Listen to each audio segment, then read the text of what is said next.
It definitely feels like there's less hype around this England squad compared to what we saw heading into Euro 2024. Back then, everything lined up perfectly for them. Cole Palmer had just won the Young Player of the Season after exploding into superstardom at Chelsea. Saka was coming off the best statistical season of his career. Phil Foden had just been named the Premier League Player of the Year after helping Manchester City win another title. Well, so who is England's number 10 in Europe? Jude Bellingham looked like the future face of football after winning La Liga Player of the Season, Champions League Young Player of the Season, and leading Real Madrid to a massive double in his first year at the club. Harry Kane was still scoring goals for fun and looked like the best striker in the world. The talent was ridiculous, so naturally, the expectations around them became massive. But things are very different now. A lot of that hype has disappeared over the last couple of years. Palmer and Foden were not even selected for the squad. Both players had extremely underwhelming seasons at club level compared to the standards people expected from them. Trent, despite making the huge move to Real Madrid to join his boyfriend, also does not appear to be a part of Thomas Tuchel's main plans. But even with less hype around the squad, England still have so much quality. Harry Kane is still the best striker in the world. At Bayern, he produced 71 goal contributions while helping the club win 3 trophies. The finishing, movement, passing, leadership, none of it has disappeared. He is still operating at an elite level and remains the player England will look towards in big moments. Declan Rice is also coming off the best season of his career. Arsenal finally lifted major silverware, and Rice was at the center of everything they did. His work rate is unbelievable, but what makes him so special is how complete he has become as a midfielder. He can dominate defensively, carry the ball through pressure, arrive in dangerous attacking positions, and completely control the tempo of games. Morgan Rogers has also emerged as a huge weapon for England. After being named the Player of the Season in the Europa League during Aston Villa's title-winning campaign, he now looks like one of the most dangerous and direct attacking players in the country. His physicality, confidence, and ability to drive at defenders give England something different. Marcus Rashford ended up completely reviving his career at Barcelona. After years of inconsistency and criticism, he suddenly looks confident and dangerous again. That's what happens when you go from Manchester United to sunny Catalonia. When Rashford is playing with freedom, he becomes a serious problem because few players in world football can match his pace and directness in transition. Elliot Anderson is another player building momentum. Nottingham Forest may have struggled badly overall, but Anderson was one of the few real positives from their season. His energy, versatility, and composure in midfield have already attracted serious interest from other clubs. And honestly, maybe the lack of hype around the England team actually ends up helping them. How'd you go home and your missus say, your kids say, listen, Dad, how was your day? Devastated with the defeat, racially abused Saka. No, that went down well. One of the hardest moments of my career, playing in the Euros final and losing that. I don't think they should be thinking about it. I never thought about England at all, really, to be honest. But I mean, going into a tournament, I wouldn't be thinking now. In Leicester Square in London, England fans trashed their own city. I want to be European champion next year, but that depends on all those other people as well. England is a country where the passion for football runs deep. It's not just a sport, but rather the pride of an entire nation. Every 2 years, one team carries the heavy burden of the country's expectation on their shoulders. In the beginning of each year, there is a hope that it's coming home. But with high hopes, we see some random performances by England's players. Tournament after tournament, England has failed at the most important stage. Despite the talent on the pitch, they have continuously crumbled, struggling to coordinate players with high egos and world-class talent. It just didn't happen for us. Again, you know, it's too hard to put a stamp on a reason why we didn't. We just fell short on penalties or not being good enough. The England national team has historically suffered from the curse of high expectations. One of the earliest instances was at the 1950 World Cup, where they were defeated 1-0 by the United States. This was their first World Cup after rejoining FIFA and one of the most embarrassing defeats in the team's history. At the time, England was considered a powerhouse in the footballing world. After all, they're the ones who created the sport. I mean, the fact that England, was almost the birthplace of soccer. England is the joint oldest national team in football, having played in the world's first international football match in 1872 against Scotland. Despite being such a historically significant team, England has always had mixed records in major international tournaments. While they did win the World Cup on home soil in 1966, their performances in subsequent tournaments often fell short of expectations. They failed to qualify at all for the 1984 Euros. They reached the quarterfinals 2 years later in the World Cup, but were eliminated by the hand of God. In the 1988 Euros, they lost every single match. But it is usually when the expectations are at their lowest that England tends to produce the best performance. With such a disappointing Euros exit, the expectations for the national team weren't too high. With no pressure from the media or fans on their shoulders, England had one of the best ever performances in the 1990 World Cup, finishing fourth. They lost on penalties against West Germany after a closely contested semi-final. Despite losing to Italy in the third place playoff, the members of the England team were given bronze medals identical to the Italians. The team were welcomed home as heroes and thousands of people lined the streets. The performance had given English fans hope, creating an expectation on the players to reach the same stage again. As if sometimes that the whole situation is to suit the media and not the footballers. The curse of high expectations is a phenomenon where, despite having a strong lineup and a significant fan following expecting high performances, the team fails to deliver when it matters the most. This was the theme for the England national team in the 1990s and 2000s. England are out of the European Championship, beaten 6-5 on a penalty shooter.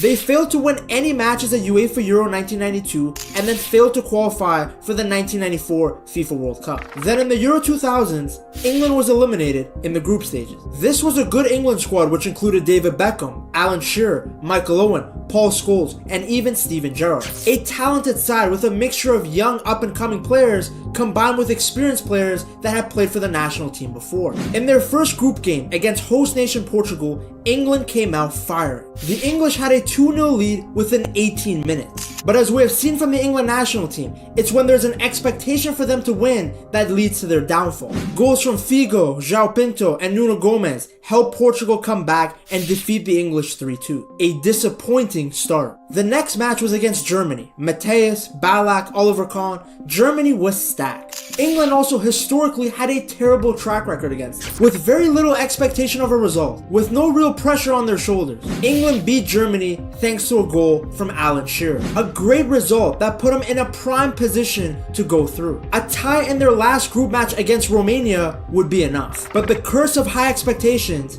showed up again. Romania took the lead from a goal by Chivu. England equalized, then took the lead thanks to Michael Owen, but Romania equalized minutes later. 2-2 was not an ideal result, but a tie would have been enough for England. But in the 89th minute, everything changed. Phil Neville slid in trying to win the ball back, but ended up fouling. A terrible error in the dying moments of the game. Gania, a substitute, stepped up and scored. A famous victory for Romania, heartbreak for England. With Kevin Keegan resigning shortly after the disappointing exit of the Euros, Sven-Goran Eriksson took charge of the national team. We must hope is that we're going to play good football and do good results. If we don't do results, of course, they will try to hang me, but even if I was an Englishman, they hang me.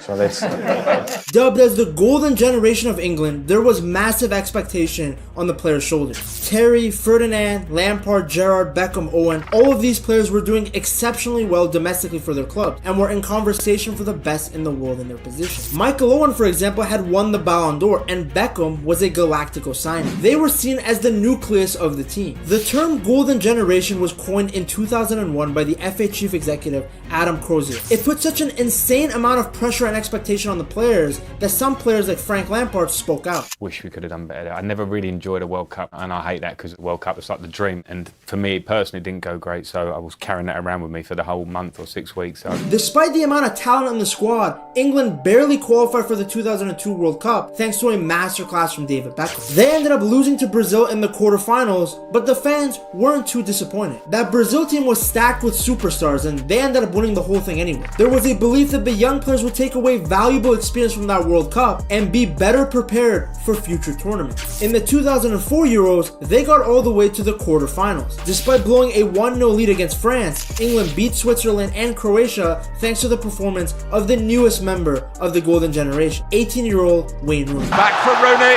Wayne Rooney is in for England again. In the quarterfinals, England went up against Portugal. They took a 1-0 lead after just 2 minutes thanks to a goal from Michael Owen. Rooney was looking unstoppable, shredding the Portuguese defense. But when he got injured, everything changed. Portugal were now on the front foot and they tied the game thanks to Helder Postiga. England ended up losing the match on penalties. In 2006, England arguably had their best team, and there was immense pressure on their shoulders. The majority of the golden generation players were in their prime, and now had plenty of experience under their belts from the past 2 tournaments. We had the best midfield players in the world at the time. Yep. Lampard, Gerrard, Scholes, Beckham, Hargreaves, Carrick, I mean, you can go on. But we have seen how England and expectations go. They were only able to beat Paraguay from an own goal. Then in the second game, were held scoreless for 83 minutes until Crouch and Gerrard scored to seal a 2-0 win. But their performances were not reflective of a team that was deemed to be golden. In the round of 16, they played Ecuador. Once again, they struggled. They were held scoreless for 60 minutes until Beckham scored a free kick. So far, in all of their matches, England were the overwhelming favorites. They were expected to not just win, but to win big. Going into yet another quarterfinal, England faced a familiar enemy, Portugal. For many, this was the clash between 2 golden generations. For both countries, this was a last dance. It was the opportunity to finally realize a World Cup dream, or end the hopes of international success for many of the players, as they would be past their prime by 2010. For England, it was also an opportunity to get revenge on Portugal after losing to them 2 years prior. With the pressure of the entire nation on their back, the English squad looked exhausted and collapsed. Rooney lost his head, getting sent off, and despite the amount of talent in England's midfield, there was a lack of creativity, and when they did get in front of goal, their finishing was poor. Another exit on penalties for the Three Lions. The Guardian columnist Paul Wilson blamed the defeat on what he perceived to be arrogance from the players. Part of the arrogance comes from the hype and publicity that was around the team. Because Liverpool won the European Cup a year before, and because Arsenal knocked out Real Madrid to reach the 2006 Champions League final, English fans felt like they were on top of the world. Ashley Cole, Wayne Rooney, Steven Gerrard are all good players, but even with these talents, all of them have suffered from the pressure of playing for their country. Paul Wilson said it best when he said, England have always been a bit of rose-tinted about their place in the world order, but the Eriksson years will go down as a decadent period of wild over-optimism and blatant self-delusion.